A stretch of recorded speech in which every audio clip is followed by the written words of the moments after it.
வணக்கம். உங்கள் JKR Lakshmi Kalyan YouTube சேனல்ல நம்ம வேல்மாறலுக்கு விளக்கம் பார்த்துக்கிட்டு இருக்கோம். வேல்மாறலுடைய முதல் பாடலுக்கு நம்ம விளக்கம் பார்த்தோம். அதாவது சிவபெருமானுடைய 5 தொழில்களையும் வேல் செய்தது. வள்ளி நாச்சியாருடைய விழிக்கு இணையாக வேல் இருக்கின்றது என்று பார்த்தோம். அடுத்தால 2வது என்னன்னா, சூரபத்மனால் தேவேந்திரனுக்கும் தேவர்களுக்கும் விடப்பட்ட அந்த கால் விலங்கினை தெறிக்கச் செய்தது இந்த வேல் என்று பார்த்தோம். 3வது பாடல் என்னன்னா, நக்கீரன் இருந்த அந்த குகையில் இருந்து இந்த வேல் விடுவித்தது. நக்கீரனை ஒரு பூதம், அதாவது கல்கிமுகிங்கிற ஒரு பூதம் திருப்பரங்குன்றத்துல இருக்கக்கூடிய குகையில சிறை வைத்தது. நக்கீரனை எதற்கு சிறை வைத்தது? நக்கீரர்னா யார்? முதல்ல நம்ம தெரிஞ்சுக்கிடுவோம். தமிழ்ச்சங்க புலவன் நக்கீரர். திருவிளையாடல்னு ஒரு படம் வந்துச்சு. நீங்க பார்த்திருப்பீங்க. அந்த திருவிளையாடல் படத்துல தருமிக்கு பரிசை கொடுப்பதற்காக எம்பெருமான் மதுரையில இருக்கக்கூடிய சொக்கநாதன் என்ன செய்றாரு? நேர்ல வாரார். அப்பொழுது பாண்டிய மன்னனுக்கு ஒரு சந்தேகம். செண்பக பாண்டியனுக்கு ஒரு சந்தேகம். அந்த சந்தேகத்தை தீர்த்து வைப்பவர்களுக்கு 1000 வராகன் வழங்கப்படும் என்று மன்னன் அறிவித்திருந்தார். தருமி இறைவனிடத்திலே சொக்கநாதனிடத்திலே போய் வேண்டி நின்றார். தருமியிடத்திலே ஒரு பாட்டை கொடுக்கின்றார். அந்த பாடல் உங்களுக்கு தெரியும். பொங்குதேர் வாழ்க்கை அஞ்சிறை தும்பி காமம் செப்பாது கண்டது மொழிமோ பயிலியது கெளிய நெப்பின் மயிலியில் செறியிற்று அறிவு கூந்தலின் அறியவும் உளவோ என்பது அந்த பாடல். இந்த பாடலை கொண்டு தர்மி கொடுக்கின்றான். அங்கு நக்கீரன் இவன் பரிசுக்கு அருகதில்லை என்றவன் என்று கூறுகிறார். இந்த செய்தி கேட்டு சிவபெருமான் நேரடியாக அவைக்கு வருகிறார். நான் சிறு வயதிலே இந்த வசனத்தை அப்படியே மனப்பாடமா சொல்வேன். ஆமா. சிவபெருமான் அந்த அரசவைக்கு வர்றதிலிருந்து கடைசின தெப்பக்குளத்துல நக்கீரர் எந்திக்கிற வரைக்கும் அந்த வசனத்தை அப்படியே சொல்லுவேன். அந்த லெவலுக்கு அந்த இருவருக்குள்ள உரையாடல் அவ்வளவு அருமையா இருக்கும். அந்த நக்கீரருடைய இயற்பெயர் என்ன அப்படின்னு பார்த்தாச்சுன்னா, அவருடைய இயற்பெயர் நல்லான் என்பது. கீரம் என்பது அவருடைய குலம் என்று கூறுகிறார்கள். அதனால நல்லான் கீரன் என்றுதான் இருந்தது. அந்த நல்லான் கீரல்ல பிற்காலத்துல நல்கீரன் என்று அவருடைய பெயர் மாறிற்று. நல்கீரன் என்பது பிற்காலத்தில் நக்கீரர் ஆயிற்று.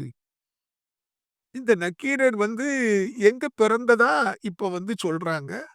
அவர் எங்க பிறந்திருக்காருன்னா, திருமங்கலம் பக்கத்துல திரளி என்ற ஒரு கிராமத்துல பிறந்ததாக சொல்றாங்க. பட் இன்னும் முழுமையாக அது ஆய்வு செய்யப்படவில்லை. திருமங்கலம்ங்கிறதுக்கு பேர் எது எப்படி வந்துச்சு அப்படின்னு பார்த்தீங்கன்னா, அதாவது அன்னை மீனாட்சிக்கு திருமாங்கல்யம் செய்த ஊர் தான் அந்த ஊர்.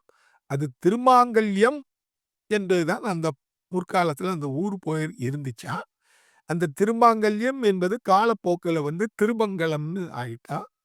அந்த திருமங்கலத்துக்கு பக்கத்துல திரளிங்கிற ஒரு கிராமத்துல நக்கீரர் பிறந்ததாக சொல்லப்படுகின்றது. ஆனால் அது குறித்து ஆய்வு இன்னும் மேற்கொள்ளப்படவில்லை. இந்த கீரன் என்ற குலத்திலே பிறந்த நல்லான் கீரன் என்பவர் நக்கீரர் தமிழ் சங்கத்தினுடைய புலவராய் இருக்கிறார். ஒரு நாள் திருப்பரங்குன்ற குளத்தங்கரையில என்ன செய்தார்? தியானம் செய்து கொண்டிருக்கிறார். இறைவனை நோக்கி தியானம் செய்து கொண்டிருக்கின்ற பொழுது, மேலே இருந்த ஒரு மரத்தில் இருந்து ஒரு அரச இலை ஒன்று கீழே விழுந்தது. அது விழுந்தது எப்படி என்றால், அந்த இலையினுடைய ஒரு பகுதி தண்ணீரிலும், மறுபகுதி தரையிலும் இருந்தது. தண்ணீரிலே விழுந்த அந்த பகுதி மீனாக மாறி குளத்துக்குள் சென்றது. தரையிலே இருந்த மற்றொரு பகுதி பறவையாக பறக்குது. இந்த அதிசயத்தை பார்த்த நக்கீரன் அப்படியே என்ன செய்தான்? ஒரு நிமிடம் த ஆச்சரியத்தோடு அதை உற்று நோக்கினான். இறைவனை தியானிக்கின்ற பொழுது இவ்வாறு என்ன செய்யக்கூடாது? மனதை வேறு இடத்திற்கு செலுத்தக்கூடாது என்பதற்காக கல்கிகி உகி என்ற பூதம் வந்து நக்கீரரை சிறைபிடித்தது. நீ இறைவனை தியானிக்கின்றாய். இறைவனை தியானிக்கின்ற பொழுது இப்படி இருக்கக்கூடாது என்று. உண்மை அப்படித்தான். இறைவனை தியானிக்கின்ற பொழுது நாம் எதையும் கண்டுகொள்ளாமல் இருக்க வேண்டும். அவனுடைய திருவுருவத்தைத் தவிர, அவனுடைய திருவடியைத் தவிர நாம் மனதில் வேறு எதையும் நினைத்தோமுமானால், இப்படித்தான் வந்து அந்த கல்கிமுகி என்ற பூதம் வந்து நம்மை சிறை வைக்கும் என்பதற்காக நக்கீரரை அந்த பூதம் வந்து சிறை வைத்தது. திருப்பரங்குன்றத்திலே. அந்த பூதத்தினுடைய ஒரு இயல்பு என்ன அப்படின்னு நீங்க பார்த்தீங்கன்னா, 1000 நபர்களை அந்த குகையிலே வந்து அடைக்கும். 1000 நபர்கள் ஆனவுடன் அந்த பூதம் அந்த 1000 பேரையும் சாப்பிட்டு விடும். இது அந்த பூதத்தினுடைய ஒரு வாடிக்கை. ஏற்கனவே 999 பேர் அந்த குகையில் இருக்கிறார்கள். இப்பொழுது நக்கீரனை சேர்த்தால் 1000 ஆகிவிட்டது. அந்த பூதம் சாப்பிடுவதற்கு தயாராகிவிட்டது. இப்பொழுது அந்த குகையிலே இருக்கிற 999 பேரும் நக்கீரனிடத்திலே சண்டையிடுகிறார்கள். அப்பா, இதுவரைக்கும் நாங்கள் பிழைத்திருந்தோம். ஏனென்றால் நாங்கள் 999 பேர் தான் இருந்தோம். இப்பொழுது உன்னைச் சேர்த்தவுடன் 1000 ஆகிவிட்டது. நீ வந்ததால் அல்லவா இப்பொழுது நாங்களும் சாக வேண்டியிருக்கின்றது. நீதான் எங்களை காப்பாற்ற வேண்டும் என்று இந்த 999 பேரும் நக்கீரனிடத்திலே முறையிட்டார்கள். நக்கீரன் வந்து முருகப்பெருமானை நினைத்து ஒவ்வொரு முருகப்பெருமானையா என்ன செய்கின்றார்? கூப்பிடுகின்றார். அவர் திருவாவினங்குடி முருகனை கூப்பிடுகின்றார். பழமுதிர்சோலை முருகனை கூப்பிடுகின்றார். எல்லா முருகனையும் கூப்பிட்டு விட்டார். ஆனால் அருகிலே இருக்கக்கூடிய திருச்செந்தூர் முருகனை அவர் மறந்து விட்டார். அதற்கப்புறம் அவருக்கு என்ன திருச்செந்தூர் முருகனை கூப்பிடவில்லையே என்று நினைத்து திரும்ப திருச்செந்தூர் முருகப்பெருமானை அவர் வந்து கூப்பிட்டார். திருச்செந்தூர் முருகன் தன்னுடைய கையில் இருந்த வேலை அனுப்பி, என் தமிழ் புலவன் நக்கீரன் வந்து திருப்பரங்குன்ற குகையிலே பூதத்தால் அடைக்கப்பட்டிருக்கின்றான். நீ அந்த குகையை தகர்த்தெறிந்து தமிழ் புலவன் நக்கீரனை மீட்டு வா என்று வேலுக்கு உத்தரவிட்டார். இந்த வேல் திருப்பரங்குன்றம் குகையை என்ன செய்தது? தவிடு முடியாக்கியது. இடித்து தரைமட்டமாக்கி அந்த நக்கீரனை மீட்டு கொண்டு வந்தது. இதுதான் கதை. இதுதான் நம்மளது 3வது பாடலுடைய பொருள். சுருக்கமாக இப்பொழுது நம் பாடலை பார்ப்போம். பழுத்த முது தமிழ் பலகை. பழுத்த முது என்றால் என்ன? பழுத்தே என்றால் உங்களுக்கு தெரியும். ஆமா, காலம் அதிகம் கடந்ததனாலே, ரொம்ப காலத்துக்கு முன்னால அப்படின்னு சொல்றத தான் பழுத்த என்று சொல்றார். முது என்றால் இந்த உலகத்திலேயே மூத்த மொழி எது என்று பார்த்தால் தமிழ் மொழிதான். ஒரு 10,000 ஆண்டுகளுக்கு முன்பாகவே தமிழ் மொழி என்ன செய்கின்றிருக்கின்றது? தோன்றி இருக்கின்றது. அதனால தான் நம்மளது பாரத பிரதமர் கூட நரேந்திர மோடிஜி அவர்கள் என்ன சொல்கிறார்கள்? தமிழ் மொழி வந்து ஒரு முதுமையான மொழி, பழமையான மொழி, எல்லா மொழிகளுக்கும் முன்னோடியான மொழி என்று இந்த தமிழ் மொழியை பற்றி பேசுகிறார்கள். இந்த தமிழ் மொழி இல்லாத நாடல்ல. இந்த தமிழ் மொழி உலக நாடுகளிலே ஒரு 15 நாடுகளிலே வந்து அ ஆட்சி மொழிக்கு அடுத்த மொழியாக இந்த தமிழ் மொழி. இப்ப இலங்கையை எடுத்துக்கொள்ளுங்க. மலேசியா, சிங்கப்பூர், மொரீசியஸ் போன்ற பல நாடுகளிலே வந்து இந்த தமிழ் மொழிக்கு உரிய அங்கீகாரம் என்ன செய்யப்பட்டிருக்கின்றது? கிடைக்கப்பட்டிருக்கின்றது. அதனாலே பழுத்த முது என்று சொல்கின்றார். இந்த தமிழ் மொழியினுடைய காலம் எப்பொழுது தோன்றியது என்று இன்னும் தெரியவில்லை. எல்லா ஆன்மீக கடவுள்களும் இங்குதான் தோன்றியிருக்கிறார்கள். தமிழ்நாட்டிலே தான் தோன்றியிருக்கிறார்கள். ஆ வைணவ மதத்தை எடுத்துக்கொண்டால் எல்லா ஆழ்வார்களும், நாயன்மார்களும், அத்தனை ஆன்மீக பெரியோர்கள் தோன்றியது எல்லாமே வந்து இந்த தமிழகத்தில் தான் என்ன செய்திருக்கிறார்கள்? தோன்றியிருக்கிறார்கள். சங்கீதத்தினுடைய தியாக பிரம்மம், நீங்க திருவாரூர் தியாக பிரம்மம் கூட தமிழ்நாட்டில் திருவையாறுல தான் என்ன செய்திருக்கிறார்கள்? தோன்றியிருக்கிறார்கள். எல்லாரையும் எடுத்துக்கிடுங்க. ராகவேந்திரர் சொல்லுவாங்க. அவர் கூட புவனகிரியில தான் என்ன செஞ்சிருக்கிறாரு? தோன்றியிருக்கிறாரு. அதனால இந்த தமிழகம் வந்து ஒரு பழமையான முன்னோடிக்கெல்லாம் முன்னோடியான ஒரு மொழி வந்து இந்த தமிழ் மொழி. அதனால பழுத்த முது தமிழ் பலகை. மதுரையிலே 3 சங்கம் இருந்ததாக சொல்கிறார்கள். முதற் சங்கம், இடைச்சங்கம், கடைச்சங்கம்னு. ஒவ்வொரு சங்க காலத்திலேயும் இ இத்தனை அரசர்கள் இருந்திருக்கிறார்கள் என்று சொல்கிறார்கள். இந்த பாண்டிய மன்னர்களுடைய ஆட்சி காலத்திலே தமிழ்ச் சங்கம் என்ன செய்யப்பட்டது? மிகவும் பெருமையாக பேசப்பட்டது. தமிழ்ச் சங்கம் அருமையாக நல்ல முறையிலே வளர்க்கப்பட்டது.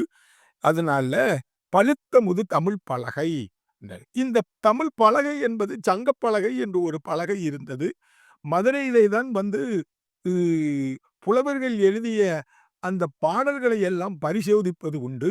பொற்றாமரை குளத்திலே வந்து அந்த அவர்கள் எழுதிய பாடலை வந்து என்ன செய்ய வேண்டும், இந்த சங்கப் பலகையினுடைய அந்த ஏட்டுல வச்சு என்ன செய்யணும், அந்த ஏட்ட வந்து அந்த பலகையில வச்சு அந்த தண்ணீல விடணும்.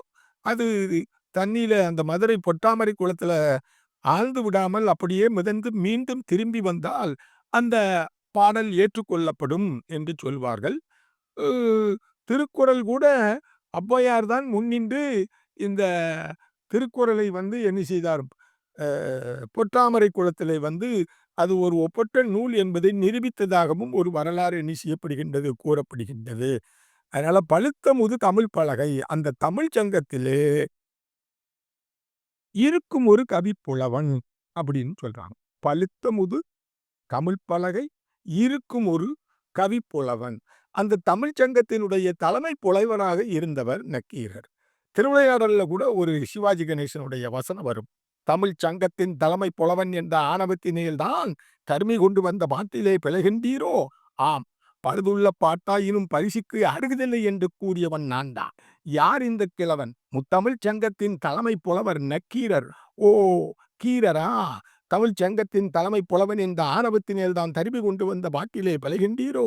எமது பாட்டில் எங்கு குற்றம் கண்டீர்? பொற்சுவையிலா அல்லது பொருட்சுவையிலா? சொல்லில் குற்றமில்லை, இருந்தாலும் அது மன்னிக்கப்படலாம். பொருளில்தான் குற்றம் இருக்கிறது. முதலில் பாட்டை இயற்றியது யார்? யாம் இயற்றினோம். எழுதிய நீர் வராமல் இன்னொருவரிடம் கொடுத்து அனுப்பியதற்கு காரணம், அது நடந்து முடிந்த கதை. இனி தொடங்கிய பிரச்சனைக்கு வாரும். முதலில் புலவருக்கு பொய்யுரை தேவையில்லை. அதைத் தாம் புரிந்து கொள்ளுதல் வேண்டும். புரிந்தது, புரியாதது, பிறந்தது, பிறவாதது, தெரிந்தது, தெரியாதது அனைத்தும் அறியோம். எல்லாம் எமக்குத் தெரியும். அது பற்றி யாம் குற்றம் கூறத் தேவையில்லை. எல்லாம் தெரிந்து விட்டால் எழுதும் பாட்டிலே பிழை இருக்காது என்ற அர்த்தமா? அது பற்றி யாம் குற்றம் கூறக்கூடாதா? கீரர் எமது பாட்டில் குற்றம் கூறுகிறாராம். கூறும், கூறிப் பாரும் என்று ஒரு அருமையான திருவிளையாடலுடைய உரையாடல் வரும். அதில் கூட இறுதியிலே ஒரு வரும். ஆமா. "சங்கை அறுப்பதெங்கள் குலம், சங்கரனார் கேது குலம். சங்கை அருந்துண்டு வாழ்வோம், ஆனால் உன்போல் இறந்துண்டு வாழ்வதில்லை" என்று சொன்ன உடனே, "நற்கீரா" என்று சிவபெருமானுடைய அந்த நெற்றிக்கண் திறக்கப்பட்டு, நக்கீரர் எரிந்து பொற்றாமரை குளத்திலே விழுந்து விடுவார். பாண்டிய மன்னனின் வேண்டுகோளுக்கு இணங்க மீண்டும் நக்கீரர் தமிழ்ச் சங்கத்திற்கு என்ன செய்வார்? இறைவனால் என்ன செய்வார்? படைக்கப்படுவார் மீண்டும். இப்பொழுது இந்த குகையிலே இருந்து திருச்செந்தூர் முருகப்பெருமானுடைய வேல் வந்து நக்கீரனை என்ன செய்கின்றது? மீட்கின்றது. பழுத்தமுது தமிழ் பலகை இருக்கும் ஒரு கவிப்புலவன். இந்த தமிழ்ச் சங்கத்தினுடைய தலைவராக இருந்தவர்தான் இந்த நக்கீரர். அடுத்தால இவரை இந்த பூதம் வந்து சிறையில் வைத்திருந்தது. அதைத்தான் அடுத்த வரியிலே கூறுகின்றார். ஆமா. பழுத்தமுது தமிழ் பலகை இருக்கும் ஒரு கவிப்புலவன் வரைக்குகையை.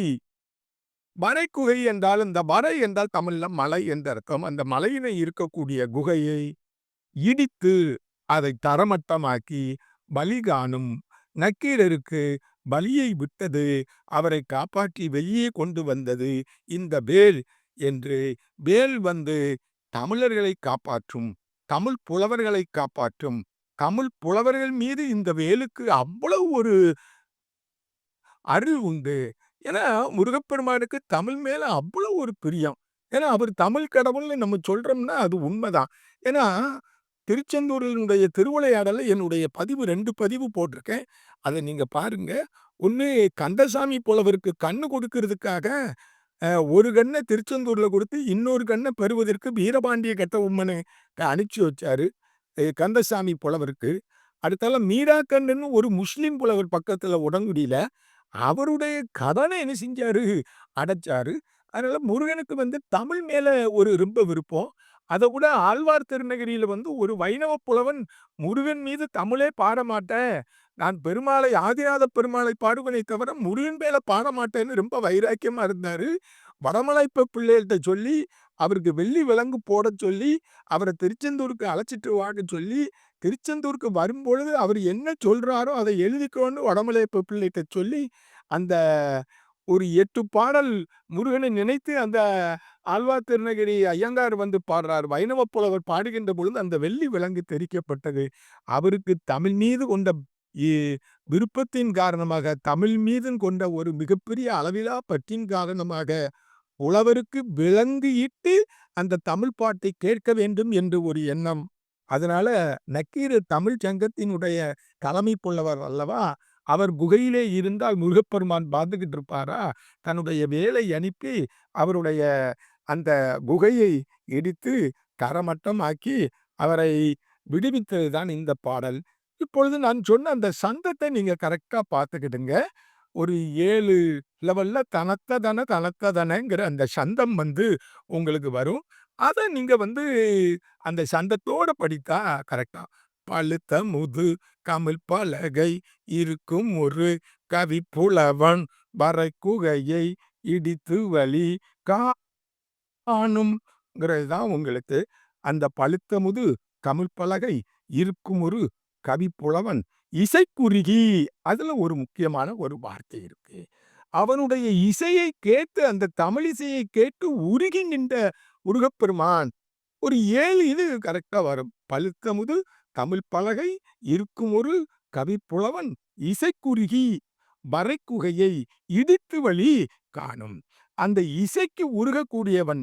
ஏன்னா எம்பெருமான் வந்து இசைக்காக நீங்க நினைக்கிறீங்க.